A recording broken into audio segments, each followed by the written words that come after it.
میں اس سے خود میری اصلاح، پہلا مقصد میرا یہ ہوتا ہے کہ میری خود کی اصلاح ہو، اور دوسرا مقصد یہ ہوتا ہے کہ جو مجھے سن رہے ہیں اگر ان میں یہ خامیاں، اگر ان میں یہ پرابلم، اگر ان میں یہ گناہ ہو تو اپنے گناہ کی کس سے اصلاح کرنے کی کوشش کریں. یعنی میرا بیان کا صرف اور صرف مقصد ہے میری اصلاح اور آپ کی اصلاح. اگر آپ میری بات سمجھ گئے، اگر آپ کو میری بات سمجھ میں آئی جو قرآن حدیث کی روشنی میں انشاءاللہ بتاؤں گا، تو آپ کا ضروری فرض یہ بنتا ہے کہ آپ اس چیز پر عمل کریں. کیوں عمل کریں؟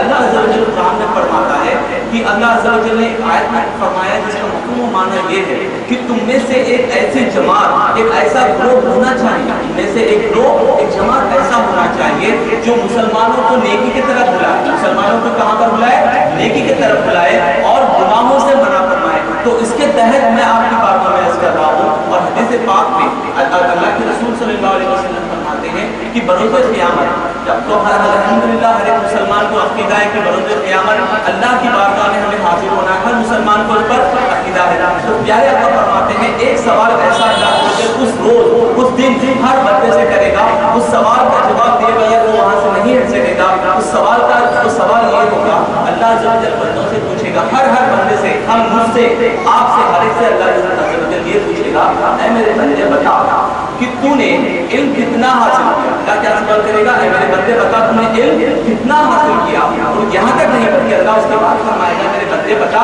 تو نے اس علم پر کتنا عمل کیا. یعنی یاد رکھیے، یہ دماغ میں بات بیٹھا لیجیے کہ اگر کوئی کہے کہ بھائی مولانا صاحب میں بہت زیادہ اپنی پڑھائی میں بزی ہوتا ہوں، جو میں بہت زیادہ اپنے کاروبار میں بزی ہوتا ہوں، اس وجہ سے میں علم حاصل نہیں کر سکا، اس وجہ سے جو میں علم حاصل نہیں کر سکا، یہ بہانہ قیامت کے روز اللہ کی بارگاہ میں نہیں چلے گا. کیونکہ سرکار مدینہ صلی اللہ علیہ وسلم نے پہلے ہی ہمیں فرما دیا کہ آپ پر لازم ہے، آپ پر فرض ہے کہ آپ علم دین سیکھیں اور علم دین پر عمل کریں. تو اسی کے نیت سے، اسی کے وجہ سے، وہ حدیث اور قرآن کی آیت کی وجہ سے میں آپ کے سامنے حاضر ہوں. اور ایک بات، تقریباً لوگوں کے ذہنوں میں ایک رسمی رواج ہوتا ہے، یعنی رسمی طور کا مطلب ہوتا ہے بھائی آج جانے کی رات ہے، مسجد میں جانا ہے، بیان سننا، اس کے بعد تھوڑی بہت عبادت کرنا ہے، پھر گھر پہ جا کے اپنا نارمل سا. بہت سارے لوگ اس طرح سے ایک رواج سمجھتے ہیں، یعنی مسجد میں آنا، بیان سننا ایک طریقہ ہے، ہر ہمارے بڑے کرے کہ ہمیں کرنا ہے. تو میرے بھائی آپ یہ بات یاد رکھیں، یہ بیان کو اپنا رسمی طریقے سے سنیے، اس کو صرف اپنے دل کے کانوں سے سنیے. آپ کہیں گے بھائی دل کے بھی کان کا طریقہ ہے، ہمارے تو سر کے تو کان ہیں، کیا دل کے کان ہوتے ہیں؟ ہاں بے شک ہوتے ہیں. اللہ قرآن میں فرماتا ہے کہ بعض لوگ ایسے ہیں جن کے کان رہنے کے باوجود بھی وہ بہرے ہیں، آنکھ رہنے کے باوجود بھی اندھے ہیں، نہ وہ سمجھ سکتے ہیں نہ وہ دیکھ سکتے ہیں. وہ لوگ بھیڑ بکریوں کی طرح ہوتے ہیں. تو یہ آیت جو اللہ نے فرمائی، یہ کافروں کے متعلق فرمایا کہ کافروں کو تو کان ہوتے ہیں لیکن وہ سن نہیں سکتے، سمجھ نہیں سکتے. دل تو ہوتے ہیں لیکن دل سے وہ سمجھ نہیں سکتے. تو میرے مسلمان بھائیوں، میرے سنی بھائیوں، آپ کی بارگاہ میں میرا یہی مقصد یہاں پر یہ بیان کرنے کا ہے کہ آپ صرف اپنے کانوں سے نہ سنیں کہ کان میں تو ون ڈائریکشن ہوتا ہے، ایک طرف سے سنتے ہیں دوسرے طرف سے نکل گئے، نہیں، بلکہ میں آپ کی بارگاہ میں کر رہا ہوں اس بیان کو آپ اپنے دل سے سنیے اور سمجھنے کی کوشش کیجیے کہ واقعی کیا آج کے دور کے حالات میں ہمارا یہی حال ہے، کیا ہم پر یہی پرابلم گزر رہی ہے، کیا ہمیں یہی پرابلم کا سامنا کر رہا ہے. میں انشاءاللہ آپ کی بارگاہ میں عرض کرتا ہوں تو آپ اسے سمجھیں اور اس کو عمل کرنے کی کوشش کیجیے. کیوں؟ اگر آپ عمل کھل لیں گے، صرف عمل نہیں کریں گے تو اس کا بھی عذاب ہوگا. آپ کہیں گے کہ میں اللہ کی بات میں تو یہ دیکھیں گے یا اللہ علم حاصل کیا، میں نے عمل نہیں کیا، تو میں انشاءاللہ آگے بتاتا ہوں کہ اس کا کیا وبال ہوگا. جو عالم دین علم تو سیکھتا ہے لیکن عمل نہیں کرتا، اس کے لیے کیا پرابلم ہوگا. تو سب سے پہلے میں نے جو آیت آپ کی بارگاہ میں پڑھی ہے، قرآن شریف کی آیت میں جو آپ کی بارگاہ میں پڑھی ہے، انا انزلناہ فی لیلۃ القدر. تو میں ابھی آپ کے سامنے جو ہے قدر کے متعلق، یعنی شب قدر کے متعلق اس کے فضیلتیں، اس کی جو بہترین جو چیزیں ہیں جو ہمیں اس رات میں فضیلت ملیں گی، اس کا میں ذکر نہیں کروں گا. انشاءاللہ میرے استاد جو مفتی منور صاحب ہیں، انشاءاللہ جب وہ آئیں گے وہ آپ کی بارگاہ میں فضیلت کا ذکر کریں گے. میرا مقصد یہاں پر اس آیت کو لینا کچھ اور ہے، آپ اس مقصد کو سمجھیے. تو اس آیت میں اللہ فرماتا ہے انا اعطینا، اس آیت میں اللہ تعالیٰ فرماتا ہے انا انزلناہ فی لیلۃ القدر، یعنی ہم نے بے شک ہم نے اسے لیلۃ القدر میں نازل فرمایا. تو سب سے پہلے سوال ہوتا ہے کہ یا اللہ کسے تو نے لیلۃ القدر میں نازل فرمایا؟ تو وہاں پر آپ کو حدیث سے جواب ملے گا کہ اللہ عز و جل نے اس رات میں، اس شب قدر کی مبارک رات میں قرآن کو نازل فرمایا. کسے نازل فرمایا؟ قرآن کو نازل فرمایا. یہاں پر ایک بات یاد رکھیں کہ آپ ایک بات کو ذہن میں رکھیں کہ ہم قرآن پڑھتے ہیں، ہم سمجھتے ہیں، لیکن اسی طرح جس طرح ہم پڑھتے ہیں تو ہمارے خلاف لوگ، یعنی جو کافر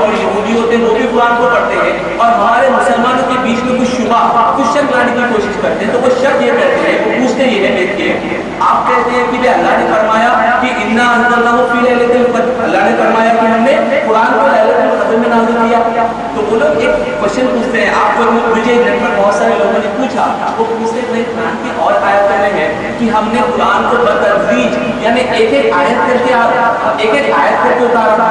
تو سوال یہ یہودی اور عیسائی ہم سے یہ کہتے ہیں کہ ایک آیت میں کہہ رہا ہے کہ اللہ لیلۃ القدر میں نازل کیا, اور ایک آیت میں تو اللہ کہہ رہا ہے جب ضرورت پڑی اللہ نے جب دیکھیے قرآن پاک 23 ایئرس میں مکمل ہوا یا نہیں ہوا, 23 ایئرس میں سرکار پر ایک ایک آیت جو ہے نازل ہوئی. تو یہاں پر وہ لوگ سوال ہم سے یہ کرتے ہیں کہ آپ کہتے ہیں کہ شب قدر میں نازل ہوئی اور آپ آیت کہتی ہے کہ 23 ایئرس میں نازل ہوئی. تو ہم سے وہ سوال کرتے ہیں, بتائیے پہلی والی آیت صحیح ہے یا دوسری والی آیت صحیح ہے؟ ایک ڈاٹ آپ کے مائنڈ میں کریٹ ہوا یا نہیں ہوا؟ ایک ڈاٹ اپنے مائنڈ میں ڈالتے ہیں کہ بھائی مسلمانوں کو کسی بھی طریقے سے قرآن میں ہم شبہ کر دے, یعنی ان کے ذہن میں ایسا ہم کر دے کہ بھائی قرآن سمجھنے میں سمجھ تو نہ سکے, سمجھنے کے باوجود ان کی مائنڈ میں ڈاٹ ہو جائے. تو علماء کرام نے اس کا بالکل آسان بالکل سمپل سا جواب یہ عطا فرمایا, جب اللہ عز و جل نے فرمایا سورہ قدر میں جو فرمایا انا انزلناہ فی لیلۃ القدر, علماء کرام نے فرمایا حدیثوں کی روشنی میں اس کا معنی اور مفہوم یہ ہے کہ اللہ عز و جل نے لوح محفوظ پر, جس پر تمام چیزیں لکھی ہوئی ہے, لوح محفوظ پر سے تمام قرآن پاک کو جو آج ہم 30 پاروں میں 114 سوروں میں اور 6666 آیت میں ہم جو پڑھتے ہیں, یہ تمام آیتوں کو اللہ نے ایک ہی بار لوح محفوظ سے آسمان دنیا پر نازل کرنا. آپ کو بات سمجھ میں, انا انزلناہ فی لیلۃ القدر کا مطلب یہ نہیں ہے کہ تمام قرآن کو اللہ نے ایک ہی بار نازل فرمایا. اس کا مفہوم و معنی یہ ہے کہ اللہ عز و جل نے اس رات میں, اس مقدس رات میں آسمان دنیا پر تمام لوح محفوظ پر قرآن ایک مرتبہ نازل کیا. اس کے بعد جب ضرورت پڑی تو اللہ نے حکم فرمایا جبریل کو تم یہ آیت لے کر جاؤ میرے محبوب کی بارگاہ میں. تو اس آیت کا بھی مفہوم و معنی سمجھنا ہے کہ پہلے ایک بار وہاں سے دنیا پر آ گیا, آسمان دنیا پر تمام آیتیں آ گئی, اس کے بعد ایک ایک آیت کر کے 23 ایئرس میں قرآن ملا. آپ کو یہ بات سمجھ میں آ گئی؟ اور ایک بات یاد رکھیے, میرا انداز صرف ڈائریکٹ ٹیچنگ کا ہوتا ہے کیونکہ میں انٹرنیٹ ٹیچر ہوں. تو آپ یہ نہ سمجھیں کہ میں صرف جذباتی طور پہ بولتا چلے جاؤں گا, آواز بڑھاؤں گا, نہیں, بلکہ میرا سمپل کا میتھڈالوجی یہ ہوگی کہ میں آپ سے سوال کروں گا, تو آپ مجھے جواب دینے کی کوشش کیجیے. تو آپ کو یہ بات سمجھ میں آئے کہ اللہ عز و جل نے جو پہلی آیت میں فرمایا اس کا معنی یہ ہے کہ تمام قرآن پاک کو لوح محفوظ پہ کہاں پر نازل فرمایا؟ آسمان دنیا پر. اور آسمان دنیا سے جب ضرورت پڑی, جب سرکار صلی اللہ علیہ وسلم پر اللہ کو آیت بھیجنی تھی, تو 23 ایئرس کے وقت میں اللہ عز و جل نے اس آیتوں کو ہمارے قرآن مبارک جو ہم پڑھ رہے ہیں اس آیتوں کو پیش کیا. تو اب ایک سوال یہاں پہ یہ ہوتا ہے کہ قرآن پاک اللہ نے نازل فرمایا تھی, تو نازل فرمانے کا مقصد کیا؟ نازل فرمانے کا کچھ مقصد, کچھ ایم, کچھ گول تو ہوتا ہے. اگر ہم لوگ کہیں گے, اگر ہم اسکول پڑھ رہے ہیں, اسکول پڑھنے والے کا بچے سے پوچھیں گے بھائی آپ اسکول میں تو چلے گئے, آپ کو یہ بک مل گئی, تو یہ بک پڑھنے کا مقصد کیا ہے؟ ہم پوچھتے تو وہ کہتے ہیں بھائی یہ بک میں مجھے نالج ملے گی, بک میں مجھے کیا ملے گی؟ نالج ملے گی. یہ بک پڑھنے سے مجھے جو نالج آئے گی میں ایگزام لکھوں گا, اور ایگزام لکھنے کے بعد میں پاس ہوں گا, یہ ہمارا مقصد ہوتا ہے. تو میں ایک سوال یہ پوچھنا چاہتا ہوں کہ قرآن مجید اترنے کا مقصد کیا ہے؟ تو ہم قرآن سے جب پوچھتے تو قرآن پاک سمپل طریقے سے ہمیں فرماتا ہے قرآن مجید کا نازل کرنے کا مقصد یہ ہے تاکہ تم اس قرآن کو پڑھو اور اسے سمجھو, اسے پڑھو اور اسے کیا کرو, اسے سمجھو, اور اس کے بعد اس پر عمل کرنے کی کوشش کرو. یہ قرآن کا مقصد ہے. قرآن ایک ہدایت کی کتاب ہے. تو اگر آج ہمارا جائزہ ہم اپنے جو موجودہ حال ہے اس پر ہم جائزہ جائیں گے, تو اب ہمارا حال یہ ہو چکا ہے جب بھی رمضان آتا ہے تو تقریباً ہر شخص کے منہ پر یہی بات ہوتی ہے بھائی آپ نے کتنے قرآن پاک پڑھ لیے؟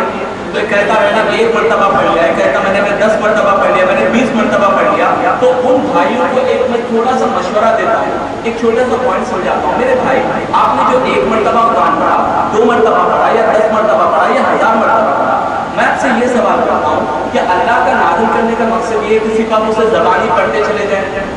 کیا اللہ کا مقصد یہ ہے کسی زبان میں الحمدللہ رب العالمین پڑھتے قرآن ختم کرتے چلے جائیں؟ نہیں میرے بھائی, حدیث پاک سناتا ہوں. پیارے آقا صلی اللہ علیہ وسلم فرماتے ہیں کہ بروز قیامت کے قریب ایک ایسا دور ہے, سرکار کو حدیث پاک میں اپنے طرف سے نہیں بتا رہا ہوں, سرکار فرماتے ہیں قیامت کے قریب ایک ایسا دور آئے گا کہ لوگ قرآن پاک کو صرف رسمی انداز, اس طرح سے رسمی انداز میں پڑھیں گے, اور قرآن پاک کو ترجمے کے ساتھ قرآن پاک کے معنی اور سمجھے بغیر صرف اور صرف رسمی انداز میں پڑھیں گے. تو میرے بھائی آج یہ ہو رہا ہے یا نہیں ہو رہا ہے؟ اتنے دن ہم نے رمضان کے مطابق تقریباً 26 اپنے روزے ہم نے آلریڈی رکھ لیے. تو 26 روزوں میں مجھے بتائیے ہم نے سے کتنے بھائی ہیں جو قرآن شریف پڑھے ہیں؟ پڑھنے کے بعد ہم نے اس کا نیچے ترجمہ پڑھا. کتنے بھائی ہیں جو ترجمے کے ساتھ قرآن پاک پڑھتے ہیں؟ یہاں پر کتنے بھائی ہیں جو ترجمے کے ساتھ قرآن پاک پڑھتے ہیں میرے بھائی؟ اچھا اگر ہم نہیں پڑھیں گے تو اس کا بوال کیا ہے؟ اگر ہم اس کو قرآن پاک بغیر ترجمے کے ساتھ پڑھیں گے, اگر ترجمہ ہی نہیں پڑھ رہے صرف اور صرف ہم جو ہے نا قرآن کی آیتیں پڑھتے جا رہے ہیں تو اس کا بوال میرے بھائی یہ ہوتا ہے. تو سب سے پہلی بات یہ ہے کہ ہم علم سے دور ہوتے ہیں. سب سے پہلی بات یہ ہے کہ علم سے دور ہوتے ہیں. یعنی قرآن پاک میں ہر وہ چیز اللہ نے ہمارے لیے بیان فرمائی ہے. میں آپ کو ایک حدیث پاک سناتا ہوں. ایک صحابی حضرت غالباً حضرت عبداللہ ابن مسعود یا حضرت عبداللہ ابن عمر, یہ صحابی کا جو ہے رسی ہوتی ہے جو اونٹ کو مارتے ہیں, کہ اونٹ کو جو باندھتے ہیں گلے میں وغیرہ باندھتے ہیں رسی, تو وہ رسی آپ کی گم ہوتی ہے تو آپ کہتے ہیں کوئی پرابلم نہیں ہے, یہ رسی جو گم ہوئی ہے میں انشاءاللہ قرآن پاک پڑھ کر اس رسی کو جو ہے ڈھونڈوں. میرے بھائی اب غور کیجیے, صحابی یہ کہتے ہیں کہ میں قرآن میری جو رسی گم ہو چکی ہے وہ رسی کو میں کس سے ڈھونڈوں گا؟ قرآن پاک پڑھ کر ڈھونڈوں گا. اور ایک حدیث پاک میں حضرت غالباً حضرت عبداللہ ابن عمر رضی اللہ عنہ کا قول ہے, آپ فرماتے ہیں کہ میں سرکار صلی اللہ علیہ وسلم کی بارگاہ میں, اس کے بارگاہ میں سرکار صلی اللہ علیہ وسلم کی بارگاہ میں نے 8 سال گزارے. کتنے سال گزارے؟ 8 سال گزارے. اور میں نے صرف اور صرف 8 سال میں سورہ بقرہ کا معنی, سورہ بقرہ کا مطلب میں نے 8 سال کی مدت کے بعد میں نے سمجھا.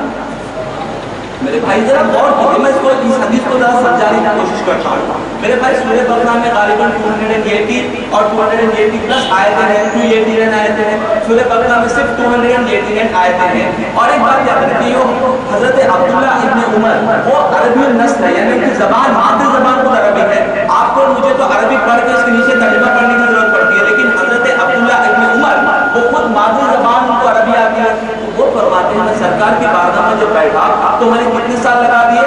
8 سال لگا دیے. صرف کیا پڑھنے کے لیے؟ تمام قرآن پاک نہیں میرے بھائی, صرف اور صرف سورہ بقرہ کا میں نے مانا, سورہ بقرہ کا میں نے مفہوم سمجھا. وہ مفہوم سمجھنے کے لیے مجھے 8 سال کا وقت لگ چکا. تو میرے بھائی میں آپ کی بارگاہ میں ایک سمپل سی اپیل پیش کر رہا ہوں, سمپل سا طریقہ پیش کر رہا ہوں. جب بھی آپ قرآن پاک پڑھیں اسے رسمی طور پہ کبھی نہ پڑھیں. رسمی طور پہ کا مطلب یہ ہے کہ جو ہے نا ہر جمعہ کے دن سورہ یاسین پڑھنا ہے, چلو کھول کے بیٹھے. ہر جمعہ کے دن ایک حدیث میں آیا ہے سرکار صلی اللہ علیہ وسلم فرماتے ہیں جو سورہ کہف کی پہلی 10 آیتیں پڑھے گا وہ دجال کے شر سے, دجال کے فتنے سے بچے گا. تو تقریباً لوگوں کو میں نے دیکھا ہے کہ جب بھی جمعہ کا دن ہوتا ہے سورہ کہف کھولتے ہیں, وہ 10 آیتیں پڑھتے ہیں, بند کر کے رکھتے ہیں. تو میرے بھائی بتانے کا مقصد یہ ہے اگر ہم اس طرح سے صرف سورہ یاسین ہر جمعہ کو پڑھ لیے, سورہ کہف 10 آیتیں ہر جمعہ کو پڑھ لیں گے, تو کیا ہمیں وہ فائدہ حاصل ہوگا جو ہم قرآن پڑھ کر اس کے مفہوم اور اس کے معنی کو سمجھیں گے, ہمیں وہ فائدہ حاصل ہوگا؟ آپ مجھے بتائیں ہوگا یا نہ ہوگا؟ مجھے آپ بتائیے نہیں ہوگا میرے بھائی. تو ہمارے لیے یہ عبرت کا مقام ہے, ہمارے لیے یہ سوچ اور غور و فکر کرنے کا مفہوم اور معنی, یہ زمانہ یہ ہے کہ ہمیں چاہیے کہ قرآن جب بھی ہم پڑھ رہے ہیں تو قرآن پاک کو صرف رسمی طور پر صرف رٹا مارنے کی کوشش نہ کرے میرے بھائی. اور ایک بات آپ یاد رکھیے, انگلش میں قرآن پاک موجود ہے آلریڈی ترجمے کے ساتھ.